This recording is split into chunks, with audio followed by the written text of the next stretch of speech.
Bonjour et bienvenue à la minute de formation offerte par Actualisation. Cette semaine, nous allons voir le golf et les affaires.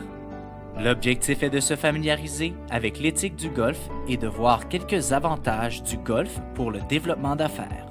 Le terrain de golf est un bon endroit pour faire des affaires. Cependant, il faut savoir comment s'y prendre. C'est pourquoi nous allons voir quelques conseils pour intégrer le golf à son développement d'affaires. Tout d'abord, il est très important de respecter l'étiquette au golf. Respectez votre partenaire et l'environnement. Ne stationnez pas votre voiturette pratiquement sur le verre ou ne parlez pas lorsque votre partenaire amorce son élan. Rappelez-vous qu'il s'agit de votre image.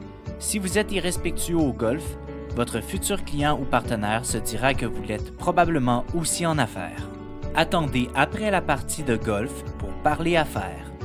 Évitez de parler affaires tout au long du parcours.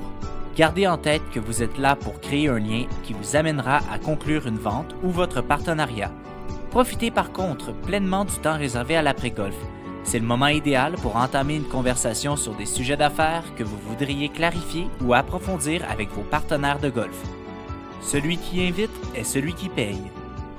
Lorsque vous invitez un client ou un partenaire à une partie de golf, il est de votre responsabilité de payer les frais de jeu et de voiturette, ainsi que les frais de repas et de boissons tout au long de la journée. Nous allons maintenant voir quelques avantages du golf pour votre développement d'affaires. Premièrement, apprendre à se connaître. Le cadre imposé par la partie de golf aide à faire tomber les barrières entre vous et vos partenaires d'affaires actuels ou potentiels. Vous apprenez davantage à les connaître puisque vous les côtoyez pendant un minimum de 4 heures. Durant ces 4 heures, les temps morts sont nombreux et facilitent donc les discussions entre vous. Deuxièmement, entretenir ses relations et fidéliser son réseau. Le réseautage de clients potentiels est très important, mais il ne faut pas négliger l'entretien des relations avec vos clients actuels. Maintenez une relation constante avec eux. Invitez-les pour une ronde de golf afin de discuter de leurs projets futurs, de votre relation d'affaires et des développements de votre entreprise. Troisièmement, obtenir de nouveaux clients. C'est l'objectif principal du développement d'affaires, dénicher de nouveaux contrats et de nouveaux clients. Une partie de golf vous donne l'opportunité de discuter affaires, mais aussi d'apprendre à connaître votre futur partenaire durant ces 4 heures consécutives. C'est ainsi que se termine la minute de formation de cette semaine.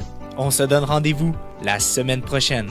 Rejoignez-nous sur notre site internet au www.actualisation.com ou contactez-nous au 514-284-2622.